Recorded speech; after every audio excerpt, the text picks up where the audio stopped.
कैसे हैं आप सब। आज की क्लास में आप खिलजी वंश को लास्ट हमने पढ़ा था गुलाम वंश, उसको थोड़ा सा रिवीजन दे देते हैं। क्विक रिवीजन देने के लिए हम आपको एक चीज बताते हैं। गुल खिले तो सलाम हमने पढ़ा ही था।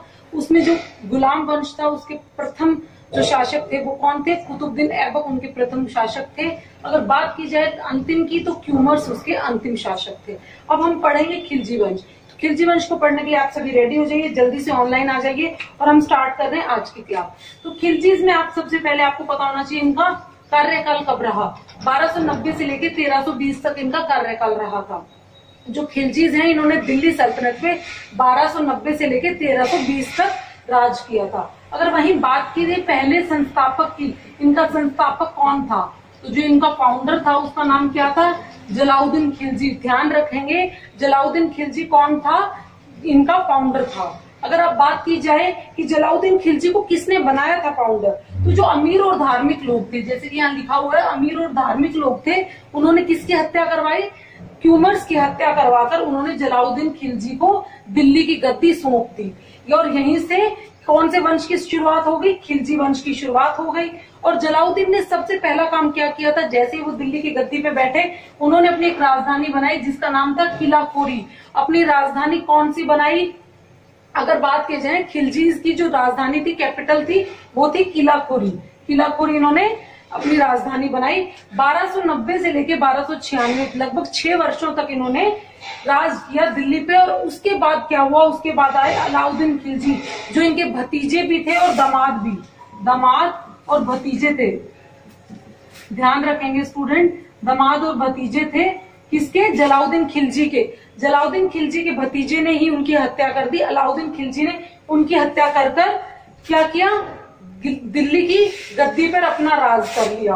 अब उसके बाद क्या हुआ? उन्होंने सबसे पहले आते ही जैसे हत्या की अपने आप को एक उपाधि दे डाली जिसका नाम था सिकंदर सानी। उन्होंने अपने आप को दूसरा सिकंदर घोषित कर दिया था। सिकंदर सानी की उपाधि स्वयं को दे डाली अलाउद्दीन खिलजी को ने अपने आप को। उसके बाद 1298 की अगर बात की जाए तो उन्होंने एक युद्ध जीता गुजरात में। गुजरात, यहाँ थोड़ी सी मिस्टेक हो गई है। गुजरात में उन्होंने राजा करण देव को हराया 1298 में। और 1302 में चौतर के राजा राणा रतन सिंह को हराकर जो रानी पद्मावती की चक्कर में जो इन्होंने युद्ध लड़ा था वो चौतर का युद्ध था और राणा रतन सिंह को इन्होंने हराया था। उसके बाद 1307 में देवगिरी पर इन्होंने अपना शासन स्थापित किया। डायरेक्टली ये नहीं लड़े थे उस लड़ाई में, इनका सेनापति था। इनके सेनापति का नाम आप सभी ध्यान रखेंगे, मलिक काफूर। आपने वो मूवी जो पद्मावत मूवी है उसमें भी ये देखेंगे, जो रणबीर सिंह की मूवी है उसमें मलिक काफूर का बहुत इंपॉर्टेंट रोल रहा है। जो इनके सेनापति रहे थे मलिक काफूर, उन्होंने देवगिरी को जीतकर किसे दिया था? अलाउद्दीन खिलजी को भेंट किया था। लगभग पूरा दक्षिण जीतकर मलिक काफूर ने अलाउद्दीन खिलजी को दिया था। इसीलिए मलिक काफूर बहुत इंपॉर्टेंट है। अगर हम बात करेंगे अलाउद्दीन खिलजी की तो मलिक काफूर बिल्कुल इंपॉर्टेंट नाम रहेगा। एक चीज हमने लास्ट की क्लास में पढ़ी थी वो थी अमीर खुसरो।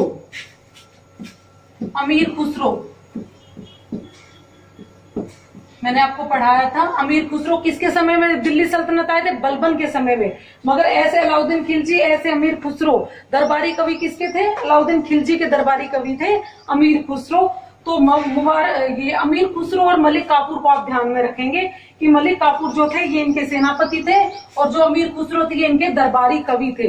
और इसके साथ ही अलाउद्दीन खिलजी से रिलेटेड कुछ इंपॉर्टेंट बातें जो हम पढ़ने जा रहे हैं वो ये है, इन्होंने क्या किया था? Military reform. इन्होंने अपनी जो सेना थी उसके लिए बहुत ही इंपॉर्टेंट काम किए थे। इन्होंने दागो चेहरा एक्ट लागू किया था।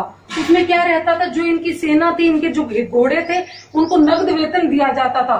जो नगद वेतन दिया जाता तो जो सिपाही थे हमारे, उनका हुलिया लिखने की जो प्रथा थी वो किसने शुरू करी थी? अलाउद्दीन खिलजी ने ही शुरू करी थी। कोई भी सैनिक आकर दुगना वेतन ना ले जाए, इसलिए उन्होंने उनकी हुलिया लिखने की प्रथा शुरू की थी। अगर उसके बाद बात की जाए दागो चेहरा एक्ट में क्या होता था? जो घोड़े होते थे उनपे मोहर लगा दी जाती थी, उनको दाग दिया जाता था और उनके नाम का जो भी इन्हें पैसा मिलता था या कुछ चीजें मिलती थी वो इजीली मिल जाती थी। उसके लिए दो बार भ्रष्टाचार या कोई चालाकी नहीं की जाए सैनिकों के द्वारा, इसलिए ये चीज इन्होंने शुरू करी थी। मिलिट्री रिफॉर्म के टाइम पे बहुत ही इंपॉर्टेंट चीज जो अलाउद्दीन खिलजी ने की थी वो ये की थी, दागो चेहरा एक्ट और सैनिकों को हुलिया जो लिखने का काम किया था वो अलाउद्दीन खिलजी के समय हुआ था। वहीं अगर बात की जाए मार्केट रिफॉर्म की, मूल्य नियंत्रण प्रणाली, ये भी बहुत इंपॉर्टेंट काम किया था इन्होंने जो मार्केट में आके लोग सामान बेचते थे, जो मंडियां होती थी उसमें किसी प्रकार का कोई भी भ्रष्टाचार ना हो, कोई भी लूटपाट ना की जाए, बड़े बड़े व्यापारी आकर गरीब लोगों को ना लूटे, उसके लिए एक मार्केट रिफॉर्म बनाए थे, अलग अलग रूल बनाए थे। इसके लिए इन्होंने एक पॉलिसी शुरू की थी जिसमें शरीर को काटने, शरीर का उतना मांस का हिस्सा काट लिया जाता था जितना अगर कोई व्यापारी किसी भी चीज में किसी भी दाम में ऊपर नीचे करता था। मान लो कि 1 किलो की जगह किसी ने 900 ग्राम कोई चीज दी है तो उस व्यापारी के शरीर से 100 ग्राम का मांस काट लिया जाता था। इस प्रकार की पनिशमेंट्स इनके द्वारा दी जाती थी जिसकी वजह से भ्रष्टाचार पे काफी हद तक कंट्रोल किया गया था। और बात की जाए इतिहास में जो इन्फ्लेशन कंट्रोल किया गया था, इन्फ्लेशन कंट्रोल जो किया गया था वो भी किसके द्वारा किया गया था? अलाउद्दीन खिलजी के ही द्वारा किया गया था। तो ये पूछ लिया जाता है इतिहास में जो मूल्य नियंत्रण प्रणाली थी किसके द्वारा शुरू की गई है, और सिकंदर शाहनी किसका नाम है, ये चीज अलाउद्दीन खिलजी के साथ ही जाएगी। इन्होंने एक खुम्स नाम का कर भी वसूला और एक भू राज्य को भी इन्होंने क्या किया? वसूला था। तो अगर बात की जाए भू स्वराज की तो उन्होंने आधा जो उपजाऊ जमीन थी उसके आधे हिस्से का जो टैक्स लिया जाता था, जमीन जितनी भी फसल होती थी उसका आधा हिस्सा आपको राजा को देना होता था। तो इसलिए क्या है कि इन्होंने इस कर को बढ़ा दिया था जिसकी वजह से लोगों ने इनके खिलाफ विरोध भी किया था, परंतु राजा था तो इनको इतना टैक्स मिल ही जाता था। अगर बात की जाए खुम्स की तो ये भी एक प्रकार की क्या था? टैक्स ही था। ये था लूट का धन। इस टैक्स को कहा जाता है लूट का धन। अगर बात की जाए लूट के धन की तो कोई भी अगर सेना गई है, अगर अलाउद्दीन खिलजी ने कहीं भी लूटपाट की है, उसका जो लूट का धन था उसको कैसे वितरण होता था, उसका कैसे डिवीजन होता था, उसमें क्या रहता था कि जो पहले ये क्या करता था, अलाउद्दीन खिलजी को आधा हिस्सा दिया जाता था, फिर इन्होंने 3/4 हिस्सा अपने आप को दिया और 1/4 किसको दिया जाता था? इनकी सेना को दिया जाता था। जो भी लूट का धन आता था उसका 3/4 भाग जो था वो अलाउद्दीन खिलजी अपने पास रखता था और 1/4 भाग सेना को दिया जाता था। तो ये भी एक टाइप का कर है जो अलाउद्दीन खिलजी के द्वारा ही चलाया गया था। तो ध्यान रखेंगे कौन से 2 टैक्स हैं, खुम्स और भू स्वराज्य, दोनों ही टैक्स किसके द्वारा चलाए गए थे? अलाउद्दीन खिलजी के द्वारा। अब इसके बाद बात करते हैं अलाउद्दीन खिलजी के बाद कौन आए। अलाउद्दीन खिलजी के बाद जो इम्पोर्टेंट तो नहीं कह सकते मगर जो अगला राजा था जिन्होंने दिल्ली की गद्दी संभाली उनका नाम था मुबारक खिलजी।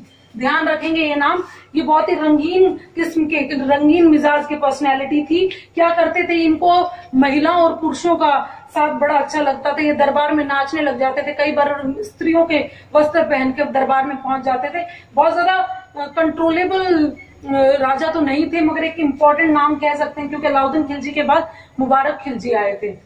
और अगर बात की जाए अंतिम शासक की, अगर अंतिम शासक पूछा जाएगा खिलजी वंश का तो आप सभी को ध्यान रखना है नसरुद्दीन खुसरो शाह। ये नाम आपको बिल्कुल ध्यान रखना है कि खिलजी वंश का अंतिम शासक कौन था? नसरुद्दीन खुसरो शाह। ये इंपॉर्टेंट नाम है, ये अंतिम शासक थे,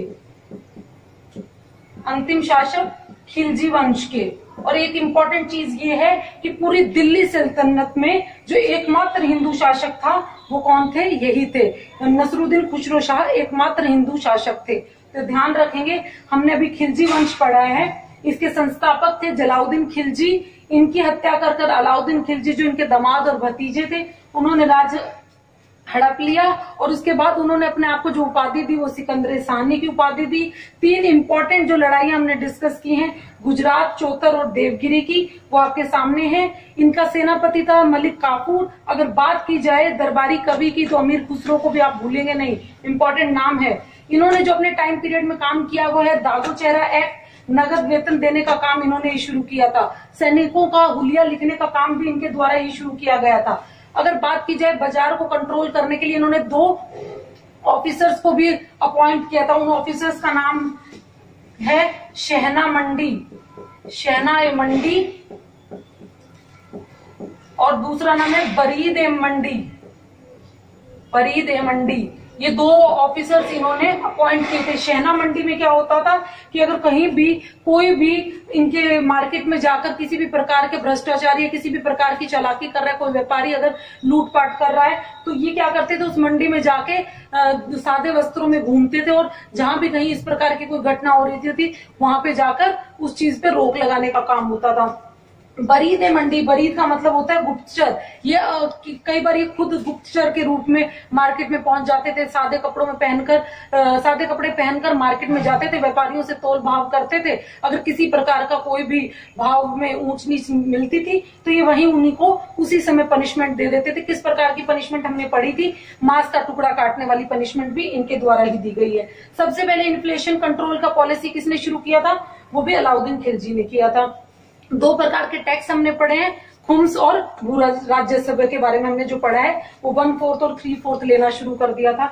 तो इसी के साथ खिलजी वंश का हमारा चैप्टर ये कंप्लीट हो गया। अब हम आगे पढ़ने वाले हैं तुगलक वंश को।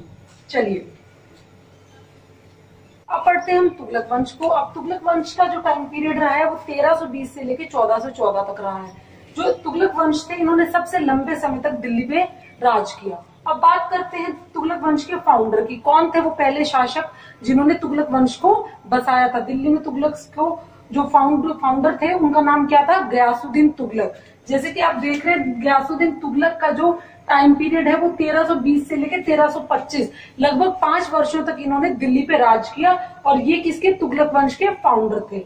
इनके बारे में जो सबसे इंपॉर्टेंट बात है, ये पहले सुल्तान थे जिन्होंने दिल्ली सल्तनत में नहरों का निर्माण करवाया।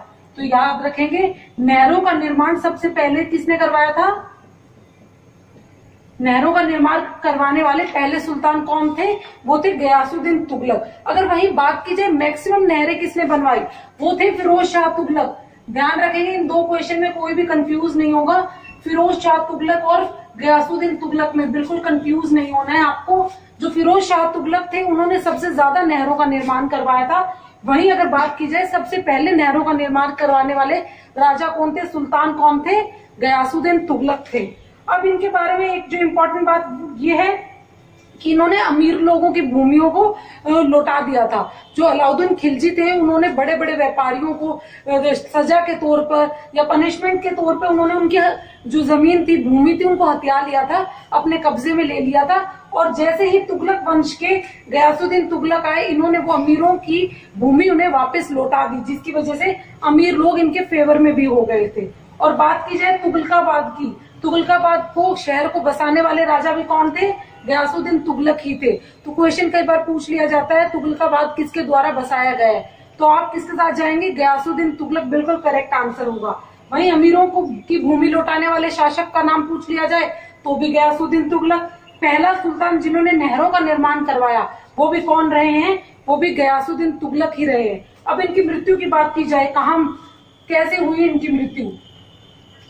ये युद्ध लड़कर आ रहे थे, जैसे ही युद्ध से वापसी आ रहे थे अपने महल की तरफ, रास्ते में जूना खां के द्वारा बनाया गया एक लकड़ी का महल था जिसके नीचे दबकर इनकी मृत्यु हो गई थी। ध्यान रखेंगे, जूना खां कौन थे? जूना खां मोहम्मद बिन तुगलक का ही दूसरा नाम था जूना खां।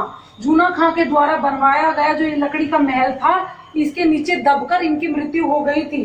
तो ध्यान रखेंगे, कुछ लोगों का कहना ये भी है कि इन्हें जानबूझ के वहां मरवाया गया था, ये एक साजिश के तहत यहाँ लकड़ी के महल के नीचे दबकर मर गए थे। तो ठीक है, इसी के बाद क्या पढ़ेंगे? गयासुद्दीन तुगलक के बाद कौन आते हैं? मोहम्मद बिन तुगलक, MBT। ध्यान रखेंगे, मोहम्मद बिन तुगलक ये बहुत योग्य शासक थे। वैसे तो बहुत पढ़े लिखे भी थे, बहुत ज्यादा पढ़ाई इन्होंने की हुई थी, परंतु इन सब चीजों के बावजूद इन्हें पागल, सनकी और असफल सुल्तान कहा गया। उसका कारण था, उनके पीछे काफी कारण थे जिनको हम पढ़ेंगे। इन्होंने 1325 से लेकर 1391 तक शासन किया दिल्ली पे, परंतु ये बहुत ज्यादा विद्वान और योग्य होने के बावजूद इतना ज्यादा लोगों के दिलों में जगह नहीं बना पाए और इन्हें पागल, सनकी और असफल सुल्तान ही घोषित कर दिया गया था लोगों के द्वारा। इन्होंने एक जो इम्पोर्टेंट काम किया था, जो सबसे अच्छा काम किया था, वो था सती प्रथा। दिल्ली सल्तनत में पहला वो सुल्तान जिन्होंने सती प्रथा को समाप्त किया था। ध्यान रखेंगे स्टूडेंट, ये इंपॉर्टेंट चीज है। सती प्रथा को समाप्त करने वाले पहले राजा का नाम क्या है? वो है मोहम्मद बिन तुगलक। सबसे पहले इन्होंने किया था। इनके बाद मुगल्स आए थे, जैसे हुमायूं, अकबर, औरंगजेब, ये सब मुगल्स थे जिन्होंने क्या किया था, सती प्रथा को समाप्त करने की कोशिश की थी। परंतु सबसे पहले समाप्त करने वाले कौन थे, वो थे मोहम्मद बिन तुगलक। और अंत में किन्होंने किया था, विलियम बेंटिक की मदद से। विलियम बेंटिक की मदद से क्या होगा था, पूर्ण रूप से सती प्रथा को भारत से हमेशा के लिए खदेड़ दिया गया था। और अगर बात की जाए पहली बार सती प्रथा को समाप्त करने का किसने काम किया था, वो किया था मोहम्मद बिन तुगलक। ध्यान रखेंगे, एक अच्छा काम जो इन्होंने अपने कार्यकाल में किया था वो यही था कि सती प्रथा पे इन्होंने काम किया था। अब जो इन 5 महत्वपूर्ण योजनाएं, 5 योजनाएं थी जो इनकी असफल हो गई थी, जिनके असफल होने के कारण इन्हें पागलसन की और असफल सुल्तान कहा गया, उनको हम डिस्कस करते हैं। सबसे पहला काम तो क्या था, इन्होंने अपनी राजधानी बदल दी। सबसे पहले इन्होंने राजधानी बदली, इन्होंने दिल्ली से दौलताबाद, दिल्ली से अपनी राजधानी क्या कर दी, दौलताबाद, जिसे उस समय देवगिरी भी कहा जाता था। इन्होंने सोचा कि मैं नॉर्थ इंडिया और साउथ इंडिया दोनों को कंट्रोल करने के लिए कहीं एक बीच में मुझे अपनी राजधानी बनानी चाहिए। बार बार अरब की तरफ से भी अटैक हो रहे थे, तो दिल्ली को अटैक से बचाने के लिए इन्होंने सबसे पहले आते हैं दिल्ली से अपनी राजधानी किसको बना दिया, दौलताबाद। तो दौलताबाद को जैसे ही किया, उधर से अरबों ने दिल्ली पे अटैक कर दिया और इधर से ये साउथ को भी कंट्रोल नहीं कर पाए। इनके अपने लोगों ने इनका साथ छोड़ दिया था।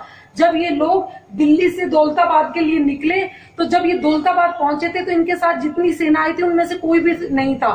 वापसी में से सभी लोगों ने इनका साथ छोड़ दिया था।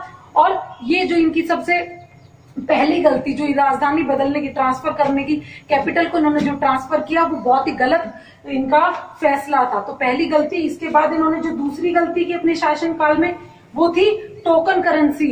जो टोकन करेंसी थी उसको ही बदल दिया, जो करेंसी थी उसको बदल डाला। इन्होंने क्या किया, जो हमारे इल्तुतमिश के समय से टंका और जीटल चल रहे थे, उनको इन्होंने बदलकर कहा कि आप मेरे पास तांबे के सिक्के ले आए और इसके बदले सोने और चांदी के सिक्के ले जाए। इन्होंने अपनी जो करेंसी बदली, तो लोगों ने क्या किया, उनके घरों में जो तांबे के बर्तन थे, पीतल के बर्तन थे, उनको ही रातों रात सिक्कों में बदल लिया और राजा के राजकोष में सबमिट करवा गए और बदले में सोना और चांदी ले गए, जिसकी वजह से इनका पूरा घाटा हो गया और पूरे जो इनका राजकोष था पूर्ण रूप से समाप्त हो गया था।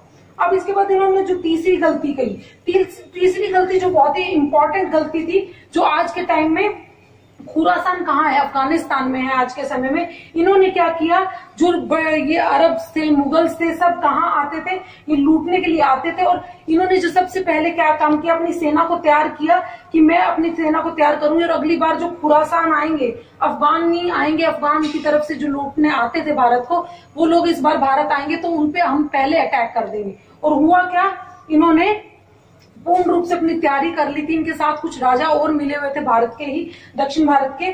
उन लोगों ने अंतिम समय में इनका साथ छोड़ दिया और पूरी सेना को अंतिम समय में भंग करना पड़ा। पूर्ण रूप से इन्होंने खर्चा किया, पूरी सेना तैयार की, सेना को तैयार करके बिल्कुल मैदान में खड़ा कर रखा था कि क्या हुआ, इनके जो साथ में और जो लोग थे उन्होंने इनका साथ छोड़ दिया और सेना को भंग करना पड़ा। और एक बार फिर से खुरासान लोग, जो अफगान के लोग थे, उन्होंने आकर इनको अटैक कर दिया और लूट कर फिर से चले गए। इनकी जो चौथी गलती थी, डेक्कन। डेक्कन एक बहुत इंपॉर्टेंट जगह थी, उस समय काफी ज्यादा फर्टाइल लैंड थी, बहुत उपजाऊ भूमि थी वहां की। और इन्होंने क्या किया, वहां का लैंड रेवेन्यू, वहां का जो कर था, भू राजस्व था, उसको इंक्रीज कर दिया। परंतु हुआ क्या, उस समय उसी साल वहां पर अकाल पड़ गया और वहां के लोग भूख से मर रहे थे। और इधर से राजा ने वहां का लैंड रेवेन्यू, जो टैक्स था, लैंड टैक्स था, उसको इंक्रीज कर दिया था, जिसकी वजह से लोग इनके विरुद्ध हो गए थे। तो लोग विरुद्ध हुए, 4 गलतियां। और जो अंतिम गलती थी, कराची बहुत इंपॉर्टेंट और बड़ी गलती जो इनकी थी वो ये थी, कराची में इन्होंने क्या किया था कि तिब्बत और चाइना के जीतने के बाद ये बोले चलो हमने इतना एरिया तो जीत ही लिया, चलो कराची को जीतने चलते हैं। अपनी सेना को इतने समय से लेके गए हुए थे और जैसे ही सेना ने तिब्बत का एरिया जीता और उनको भूखे प्यासे ही कराची की ओर रवाना कर दिया। और कराची में इतनी ठंड पड़ती थी कि जो हमारे सैनिक थे, जितने सैनिक थे, उनके पैर गल गए थे, बहुत से सैनिकों के पैर गल गए थे, उनकी वहीं मृत्यु हो गई थी, जिसकी वजह से पूरी सेना इनके खिलाफ हो गई थी। तो ये 5 योजनाएं थी जो असफल हो गई थी, जिसकी वजह से इन्हें पागलसन की और असफल सुल्तान कहा गया था। कौन कौन सी थी, एक बार फिर से देख लीजिए। राजधानी को बदल दिया था, करेंसी बदल दी थी इन्होंने, खुरासान की जो सबसे बड़ी गलती हुई इनसे, कराचील की गलती, और डेक्कन में जैसे ही इन्होंने टैक्स को बढ़ाया वैसे ही वहां पे सूखा और अकाल पड़ गया। तो ये 5 गलतियां इनकी लाइफ की बड़ी गलतियां थी, जिसकी वजह से लोगों ने इनको पागल और संकी राजा कहा। अगर बात की जाए इनके समय काल में, एक इम्पोर्टेंट नाम आया था इब्न बतूता। इब्न बतूता कहाँ का यात्री था, पूछ लिया जाता है इब्न बतूता कहाँ से आया था, तो याद रखेंगे मोरक्को से आया था। ये मोरक्को का रहने वाला यात्री था। और किसके समय में भारत आया, मोहम्मद बिन तुगलक के समय में ये भारत आए। और इन्होंने एक बहुत ही इंपॉर्टेंट जो किताब लिखी है उसका नाम आपके सामने है, रहला और सफरनामा, दोनों एक ही नाम है। सफरनामा या रहला नामक की पुस्तक किसके द्वारा लिखी गई थी, इब्न बतूता के द्वारा लिखी गई थी। ध्यान रखेंगे काफी बार प्रीवियस ईयर में ये क्वेश्चन पूछा गया है आपसे कि सफरनामा या रहला नामक पुस्तक किसके द्वारा लिखी गई है, तो वो लिखी गई है इब्न बतूता के समय। मोरक्को का यात्री था और इब्न बतूता जैसे ही भारत आया तो मोहम्मद बिन तुगलक ने इसे क्या बनाया, इसे काजी बना दिया, धार्मिक गुरु की उपाधि दे दी। जैसे ही इब्न बतूता इनके दरबार में आया तो काजी का पद दे दिया गया था इब्न बतूता को, किसके द्वारा, मोहम्मद बिन तुगलक के द्वारा। और जो इनकी इंपॉर्टेंट चीज है जिन्हें हम डिस्कस करते हैं, ये था कि इन्होंने अपने जो दरबार में हिंदुओं को बड़े बड़े पद दिए हुए थे। इनसे हिंदू काफी खुश थे, इसलिए क्योंकि इन्होंने हिंदुओं को बड़े बड़े पद दे दिए थे। इनके दरबार में ज्यादातर जो सैनिक थे या जो बड़ी मंत्री थे वो सभी क्या थे, हिंदू थे। अगर बात की जाए, एक डिपार्टमेंट इन्होंने बनाया था, दीवाने कोही।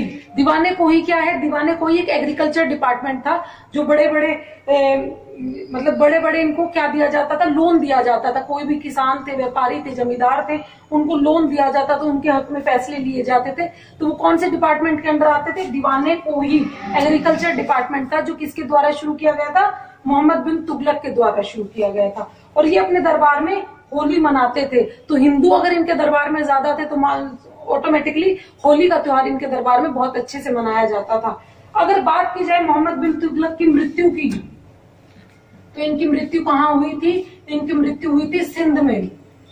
इनकी मृत्यु सिंध में तेज बुखार के कारण हुई थी। तो जो मोहम्मद बिन तुगलक है उनकी मृत्यु 1351 में सिंध में हुई थी। तो इसी के साथ हमने मोहम्मद बिन तुगलक को पढ़ लिया है। और अगर हम तुगलक वंश के एक अगले इंपॉर्टेंट राजा की बात करें तो वो है फिरोज शाह तुगलक, उसको हम पढ़ने जा रहे हैं। अभी जल्दी से फिरोज शाह तुगलक को पढ़ते हैं। चलिए, पढ़ रहे थे तुगलक वंश। तुगलक वंश में जैसे ही मोहम्मद बिन कंप्लीट हुआ था, मोहम्मद बिन तुगलक की जैसे ही सिंध में तेज बुखार से मृत्यु हुई, तो फिर वहां कौन आए, उनके ही चचेरे भाई फिरोज शाह तुगलक। जो ये थे फिरोज शाह तुगलक, ये उनके ही चचेरे भाई थे। और जैसे ही सिंध में मोहम्मद बिन तुगलक की मृत्यु हुई और इन्होंने अपने आप को वहां का दिल्ली का शासक घोषित कर दिया, वैसे ही दिल्ली की गद्दी का अगला जो उत्तराधिकारी था, इन्होंने अपने आप को स्वयं वहीं पर घोषित कर दिया। अब बात की जाए कि इनका कौन से दिल्ली सल्तनत के वो कौन से राजा थे, वो कौन से शासक थे जिनका 2 बार राज्याभिषेक हुआ है, तो वो थे फिरोज शाह तुगलक। पहला कहाँ हुआ था इनका, सिंध में, जहां इन्होंने अपने आप को राजा घोषित किया था। और दूसरा इन्होंने दिल्ली में आकर अपने आप का राज्याभिषेक करवाया था। तो देखिए कौन थे वो हिस्ट्री में इंपॉर्टेंट नाम, जो जिनका 2 बार राज्याभिषेक हुआ है, पहला सिंध में, दूसरा दिल्ली में, वो थे फिरोज शाह तुगलक। जो इम्पोर्टेंट बात थी वो ये थी कि जो पहली बार नहरों का निर्माण करवाया था वो तो गयासुद्दीन तुगलक ने करवाया था। और अगर बात की जाए सबसे ज्यादा नहरों का निर्माण किसने करवाया था, तो फिरोज शाह तुगलक का नाम आप भूलेंगे नहीं। फिरोज शाह तुगलक वो थे जिन्होंने सबसे ज्यादा नहरों का निर्माण करवाया था। अपने समय काल में इन्होंने 5 बड़ी नहरों का निर्माण भी करवाया है। तो ध्यान रखेंगे 5 बड़ी नहरों का निर्माण करवाया था। उसी के साथ सबसे ज्यादा नहरें बनवाने का श्रेय भी किन्हें दिया जाता है, फिरोज शाह तुगलक को ही दिया जाता है। अब बात की जाती है कि इन्होंने अपने राजगद्दी में बैठते ही पहली स्टेटमेंट क्या दी। इनकी जो पहली स्टेटमेंट थी वो ये थी कि जो अब दिल्ली है वो किसके हिसाब से चलेगी, वो इस्लाम के हिसाब से चलेगी। जिसकी वजह से जितने भी कट्टरवादी लोग थे, कट्टर मुसलमान थे, वो क्या हो गए, वो इनसे खुश हो गए। इन्होंने जो पहली बात जो बोली वो यही थी कि जो दिल्ली है अब किसके हिसाब से चलेगी, इस्लाम के हिसाब से चलेगी, जिससे हमारे जितने भी कट्टर मुसलमान थे, कट्टरपंथी के लोग थे, वो खुश हो गए, वो राजा के फेवर में आ गए। अब एक बात और जो है वो ये है कि इनकी जो सरकार थी सबसे ज्यादा भ्रष्ट थी। इनके समय में सबसे ज्यादा दहेज प्रथा को बढ़ावा मिला था। इनकी सरकार के समय क्या होता था, जितने भी मंत्री थे वो सारे के सारे भ्रष्टाचार से लिप्त थे। दहेज प्रथा को बहुत ज्यादा बढ़ावा दिया जाता था। और इन्होंने क्या कहा था, इन्होंने कहा था कि अब जितने भी टैक्स हैं, जितने भी कार्य होंगे हमारे, वो सब किसके द्वारा होंगे, वो इस्लाम या कुरान के मुताबिक लिए जाएंगे, उनके हिसाब से ही किया जाएगा।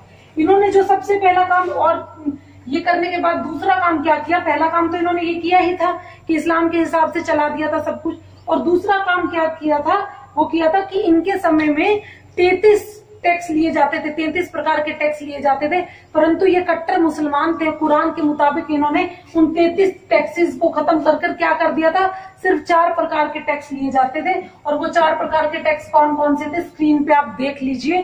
पहला टैक्स था खराज, जिसे लैंड टैक्स भी कहा जाता था। भूमि का 1/10 हिस्सा किसको दिया जाता था, राजा को दिया जाता था। जितनी भी उपज होती थी, जितनी भी फसल होती थी, उसका 1/10वां हिस्सा राजा को दे दिया जाता था। दूसरा जो टैक्स है वो कौन सा था, जजिया कर। जजिया टैक्स क्या था, सुरक्षा टैक्स था। ये एक प्रकार का, अगर आपको इनके राज्य में सुरक्षित रहना है तो आपको राजा को टैक्स देना होगा, आपको उन्हें पैसे पे करना पड़ेगा, जिसकी वजह से लोग इनका विरुद्ध हो गए थे। और जो इन्होंने सबसे इंपॉर्टेंट काम किया, तो इंपॉर्टेंट तो नहीं कह सकते, मतलब जिसके ऊपर क्वेश्चन बनता है, वो ये था कि जजिया कर ब्राह्मणों पे लागू करने वाला। ब्राह्मणों पे लागू करने वाला कौन सा राजा था, इन्होंने जो ब्राह्मण थे उन पे भी जजिया कर लागू कर दिया था, उनसे भी ये टैक्स वसूलना शुरू कर दिया था।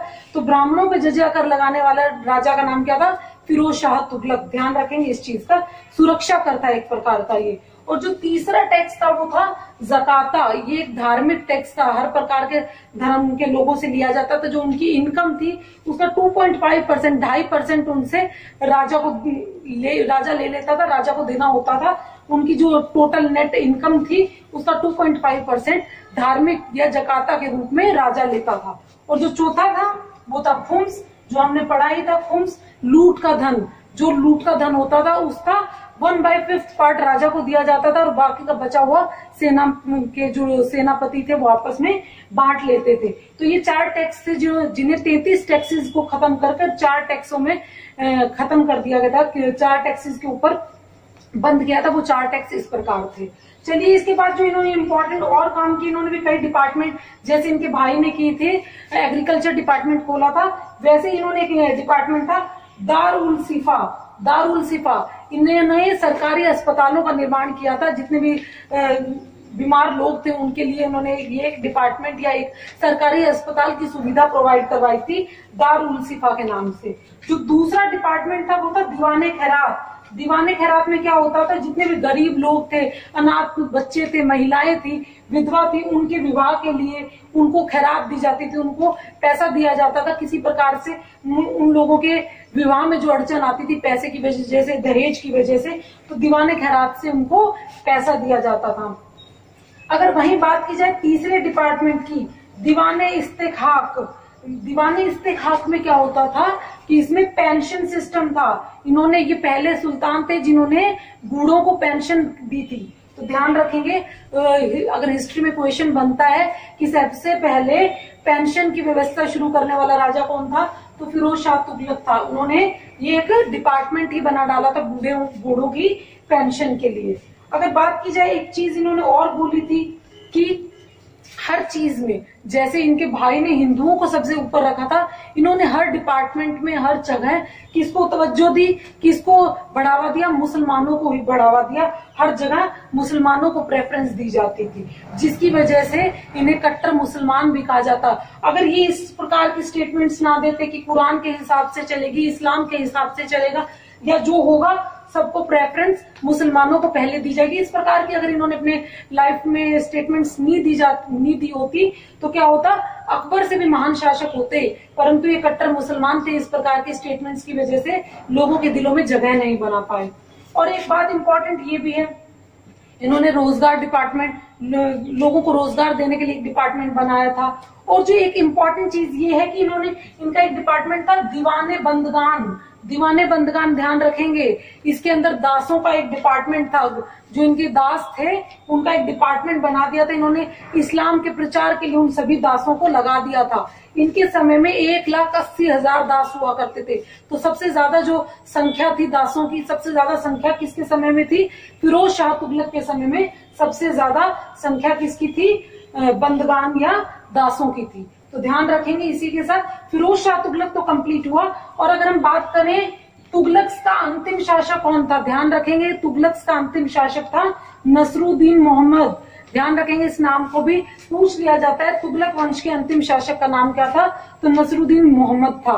ध्यान रखेंगे तुगलक और खिलजीज के अंतिम शासक में बिल्कुल कंफ्यूज नहीं होना है। उनका नाम था नसरुद्दीन खुसरो शाह। जो हमने पढ़ा था खिलजीज के अंतिम शासक की बात करें तो उनका नाम था नसरुद्दीन खुसरो शाह। वहीं अगर तुगलक के अंतिम की बात करेंगे तो नसरुद्दीन महमूद नाम था। तो इसी के साथ तुगलक वंश आज हमारा कंप्लीट हो गया है। जो अब तक हमने पढ़ा है उसको पूरे ध्यान से पढ़िए। कोई भी डाउट हो आप मुझसे पूछ सकते हैं। Thank you and like and share the video. Thank you so much.